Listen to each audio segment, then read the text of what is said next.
Hello mga kapangya! Welcome to my YouTube channel at kung bago ka lang sa aking YouTube channel, please don't forget to click the subscribe button, click the top snap, and click na rin yung bell button para lagi kayo updated sa aking mga bagong upload na video. So for today's video mga kapangya, ayan, ipapakita ko lang sa inyo yung nabili kong damit sa Baleno. So, itong damit nga pala na to is limited edition ng Baleno at ang partner nila is ang Winnie the Pooh. Actually, minsan lang talaga maglabas ng mga customized at mga limited edition ng Winnie the Pooh. Bihing-bihira lang talaga. So, buti na lang at nakita ko na nag-sale ang Baleno. So, gusto ko lang ding i-share sa inyo yung short story ng video na to kung bakit ba nabili ko tong Baleno. Actually, 2 weeks ago, nanggaling ako sa North Point. Pagpunta ko ng North Point, nakita ko tong Baleno. So, nakita ko may mga Winnie the Pooh na mga design silang clothes. So, nung pagpunta ko doon, nakita ko yung mga damit is napakamahal. Actually, kumpara lang nila yung pagbabasihan natin is napakamura. Kasi 199 each clothes. Minsan 140 or 150. Basta ganun yung mga price niya. Nagre-range siya sa ganung price. So ngayon, actually gustong-gusto ko talaga bumili. Sabi ko nga kahit isa may mabila ako. Sakto-sakto binigyan ako ng kapatid ni amo ng red packet. So inisip ko na talaga bumili. So, pero pinigilan ko yung sarili ko. Sabi ko, ay hintayin ko baka mag-sale sila ng December. So, hindi nga ako nagkakamali. Nag-sale sila after 2 weeks nung nagpunta ako ng North Point. So, hindi na magpapatumpik-tumpik pa, umpisahan na natin ang ating vlog. Ito nga pala is color yellow, XL yung size niya at nag-iisa na lang ito doon sa store na binilihan ko sa North Point. Kinuha ko na siya kahit malaki talaga siya sa akin, as in malaki siya, pero okay lang din naman kasi fit naman siya sa akin kasi nga matangkad ako kahit papaano. Yun nga lang, payatot lang. So, ito ay nagkakahalaga ng, kung di ako nagkakamali, is 199. Pero nakuha ko lang din siya ng 100. O, diba? Ang laki ng tinipid ko. Ang laki na lang ng natipid ko sa damit na to. Actually, gusto ko talaga pang bilihin yung lahat ng design doon na nakaano. Pero, hindi ko kasi dala yung pera ko noon that time. Ang dala-dala ko lang is yung red packet na binigay ng kapatid ni amo. Yun lang yung nasa wallet ko. So, ito naman yung second na binili ko. Actually, 2 piraso to tig-isa kami ng anak ko. Ito naman yung size nito is small. O, diba? Yung small size nila, pero parang large para sa akin. Kasi ang laki niya talaga. Yun. Malipis nga lang yung tela niya compare dun sa sa kulay dilaw kanina. Pero ang ganda na ito kasi printed yung design ng Winnie the Pooh.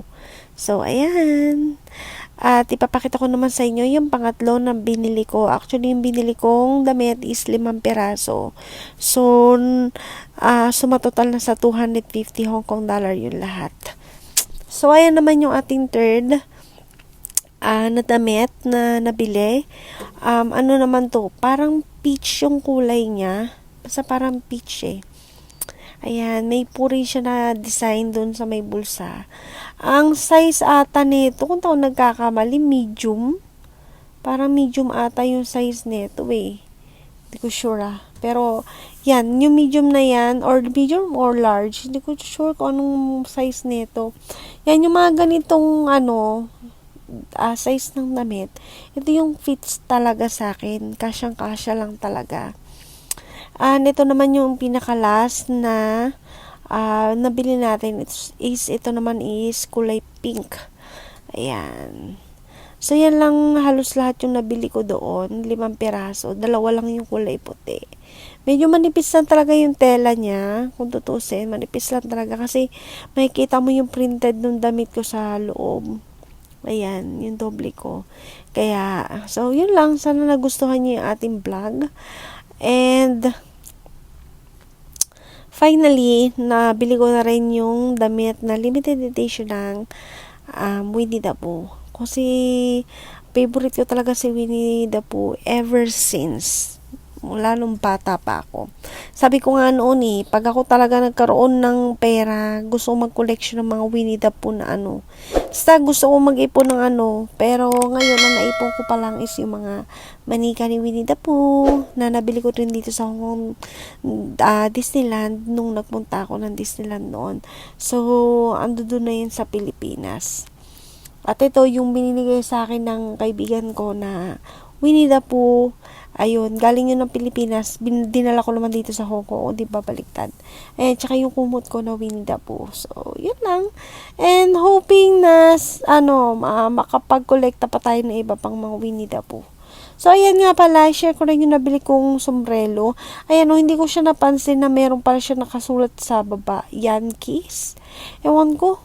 Pero, okay lang naman din. Hindi ko talaga napansin na may nakasulat dun sa may baba niya. Pero ang cute kasi nung sombrero. Ano lang yan 20? 20 lang ba? Hindi ako nagkakamali. So parang nasa 20 lang yung sombrero na yan. Pero hindi ko yan nabili dun sa Balino. Diyan lang yan sa mga itabi-tabi. So itong brown, ang ganda rin yan na nabili ko. So yun lang, bye-bye! At ayun pa nga, may naalala ko kasi nung nagpunta ako ng North Point, napadpad ako dun sa may Daiso.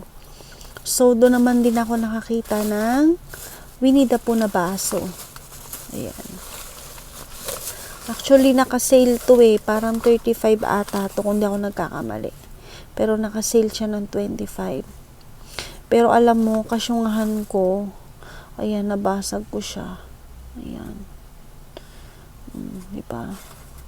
So, ayan ang ating mga collection ng Winnie the Pooh. Diba? Tapos, ito. Actually, may iba pa tong design, pero ito lang yung pinili ko kasi may kasama si Winnie the Pooh na tiger. Ayan, naka-sale din siya. Tapos, ito si Piglet naman yung kasama niya. Meron kasing isang ganito na design doon, si Winnie the Pooh lang talaga, wala siya ibang kasama. At least ito, dalawa sila. Diba? Ang hinahanap ko ngayon, may kasama si Hero. Yun, kaso wala So, ayan yung ating mga collection ng Winnie the Pooh. And ito nga pala yung aking Winnie the Pooh na galing sa aking kaibigan. Ayan. Ito yung aking kaibigan na si Rufa. And ito yung nabili ko dito rin sa Ukay-Ukay yan. Tapos meron ako isang Winnie the Pooh na nabili doon sa Disneyland. Nasa Pilipinas na hindi ko mapapakita sa inyo. So dahil bumili rin ako ng yung pampabango sa kwarto. Ayan Winnie the Pooh rin. O diba, hindi ako addict sa Winnie the Pooh. So yun lang. Ang gulo ng aking kwarto.